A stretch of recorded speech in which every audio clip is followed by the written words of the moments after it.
Jesus pregava boa nova, o reino anunciando, e curava toda espécie de doenças entre o povo.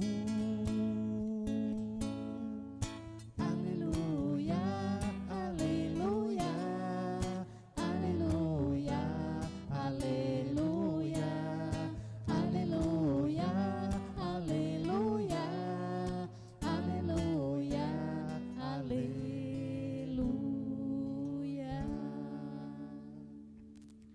O Senhor esteja convosco. Ele está no meio de nós. Proclamação do Evangelho de Jesus Cristo segundo Marcos. Glória a vós, Senhor. Naquele tempo, um leproso chegou perto de Jesus e de joelhos pediu: Se queres, tens o poder de curar-me. Jesus, cheio de compaixão, estendeu a mão, tocou nele e disse: Eu quero, fica curado. No mesmo instante, a lepra desapareceu e ele ficou curado. Então Jesus o mandou logo embora, falando com firmeza: Não contes nada disso a ninguém. Vai, mostra-te ao sacerdote e oferece pela tua purificação o que Moisés ordenou como prova para eles. Ele foi e começou a contar e a divulgar muito o fato. Por isso Jesus não podia mais entrar publicamente numa cidade. Ficava fora em lugares desertos e de toda parte vinham procurá-lo. Palavra da salvação. Glória a vós, Senhor.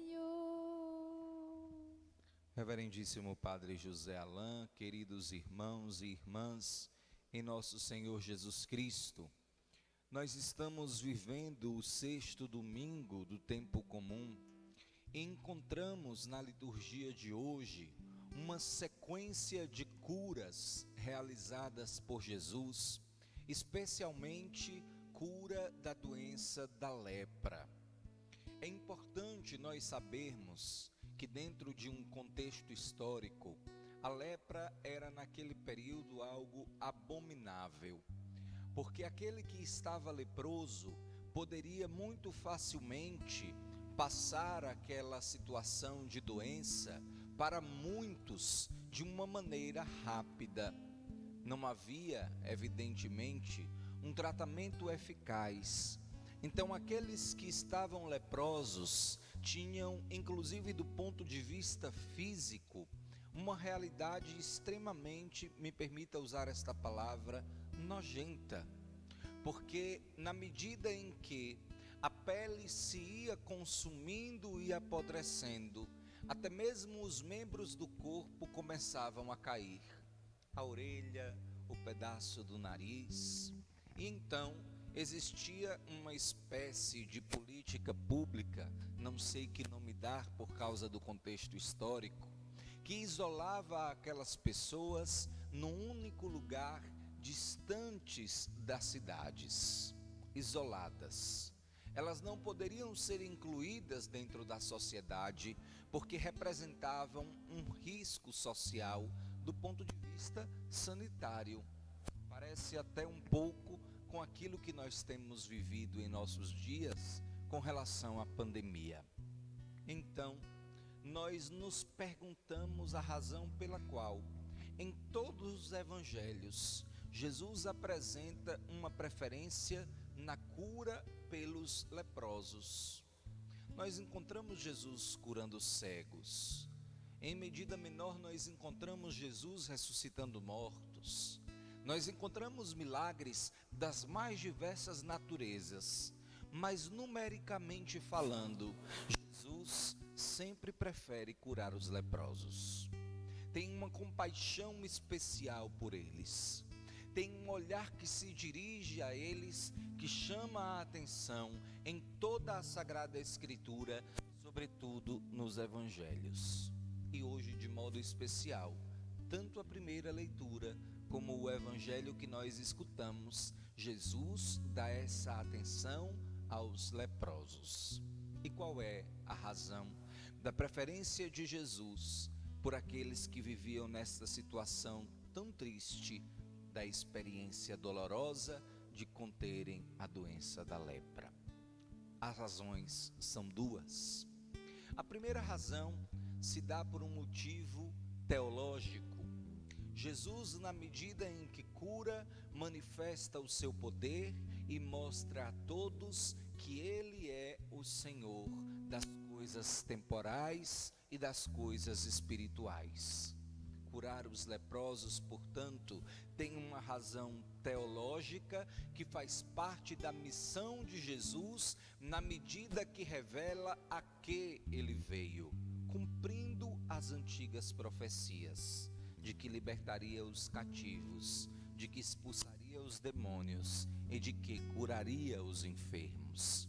Faz parte, portanto, do projeto da manifestação do reino, curar aqueles que estão vivendo com as doenças físicas, para que manifestem deste modo a glória de Deus pela ação de Jesus, o Messias.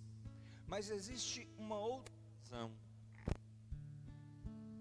que me permita dizer, ela é mais importante e salutar do que a primeira. No caso das outras curas, das curas de doenças diversas, tais como aquelas que citei, as pessoas ficavam curadas, voltavam para as suas casas, retomavam as suas vidas do mesmo jeito que já possuíam antes da cura.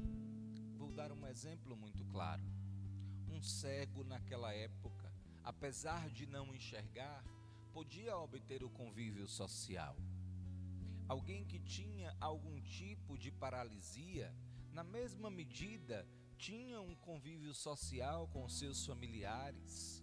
Lembremos, por exemplo, que no Evangelho Jesus está numa determinada casa e os amigos de alguém que era paralítico recorrem a Jesus, abrindo o teto da casa, fazendo-o descer para que Jesus o cure.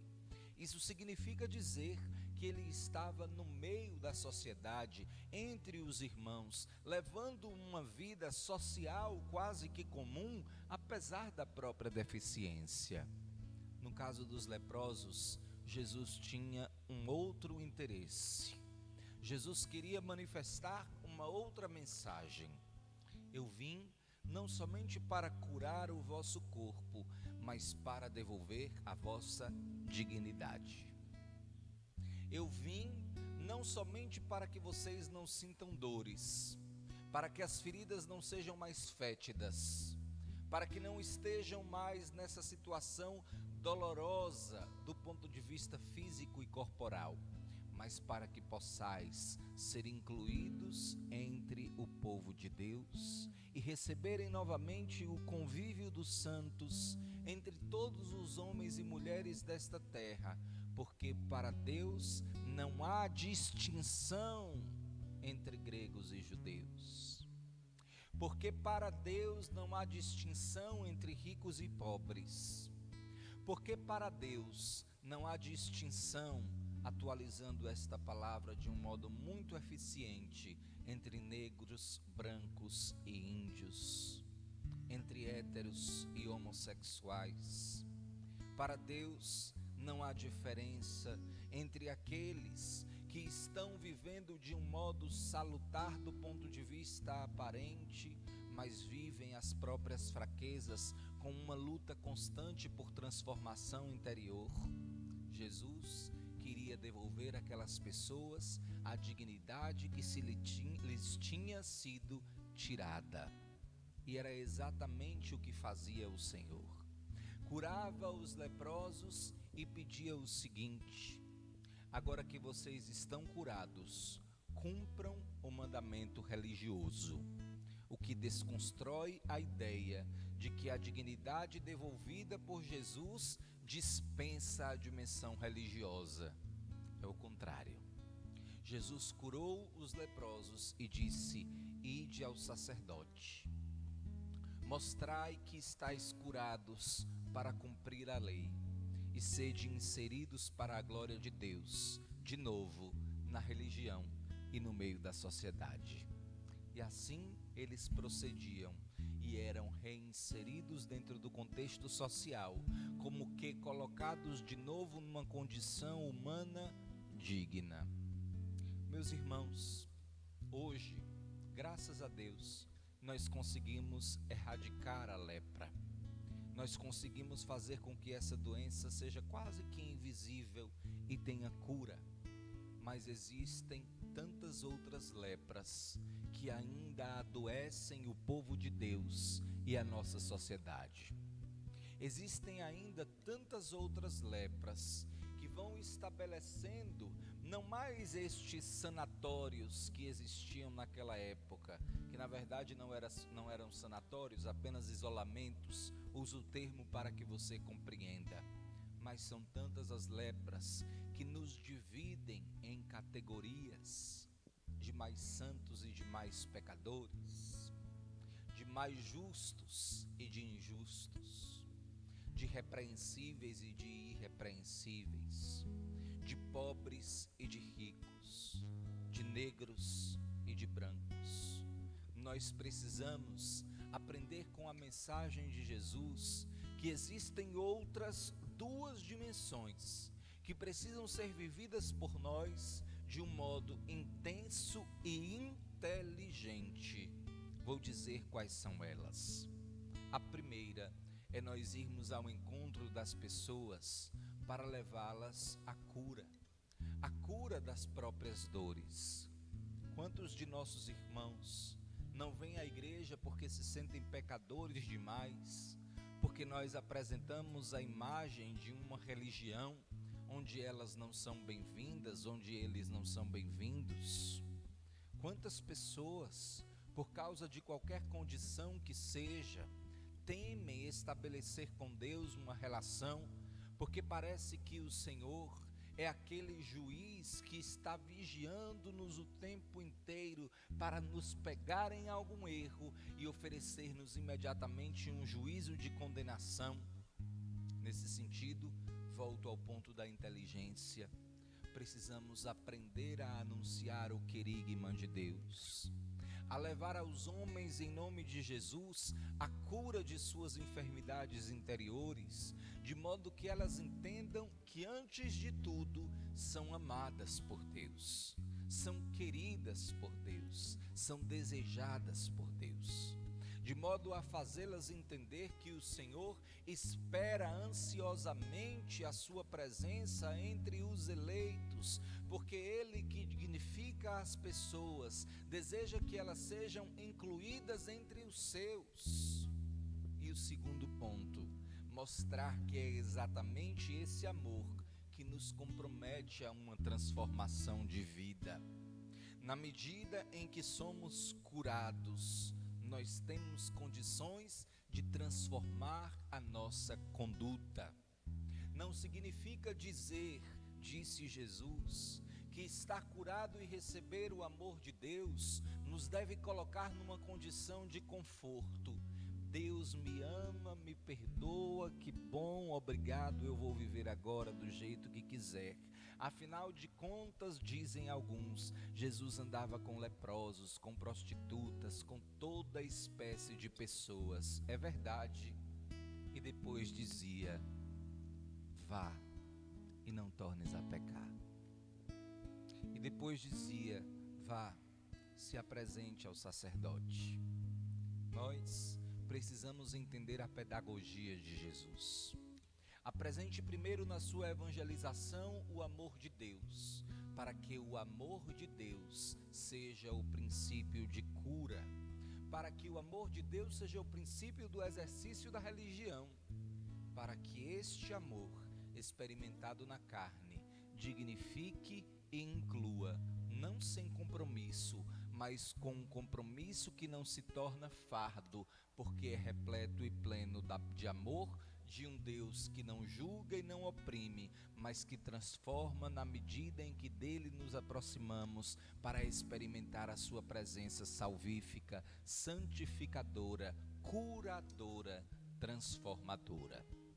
Peçamos, pois, ao Senhor que nos cure a todos das lepras de nossos dias, para que unidos e não divididos em categorias, sejamos capazes de apresentar ao mundo o amor que experimentamos, para trazê-los à religião, isto é, ao princípio do religare, o homem a Deus, Deus ao homem, de modo que, estabelecida essa relação, transformando um a um dos homens de nosso tempo, nós sejamos capazes de transformar toda a sociedade, e nós o somos. Basta olhar para os primeiros cristãos. Eram apenas 12 e conseguiram conquistar o Império Romano. Por que nós, sendo tantos, não conseguiríamos conquistar Jacobina? Porque nós, sendo tantos, não conseguiríamos conquistar a Bahia e o Brasil? Porque nós, espalhados pelo mundo inteiro, não seremos capazes de reconquistar a Europa e os outros continentes? Talvez porque os primeiros cristãos estavam dispostos a derramar o sangue, e nós não estejamos dispostos sequer a fazer uma oração diária. Comecemos a revolucionar a nossa própria vida, para que assim anunciemos o amor de Deus que cura e dignifica todo homem. Amém.